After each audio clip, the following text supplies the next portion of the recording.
Thanks. A group of firefighters from Massachusetts is on the way to help battle the wildfires in Quebec, Canada.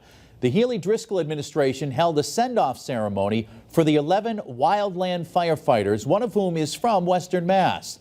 The crew, which is also referred to as a wildfire suppression module, will engage in direct fire suppression, working on the fire line for about 14 days, building fire breaks, securing fire perimeters, containing fires, and protecting structures.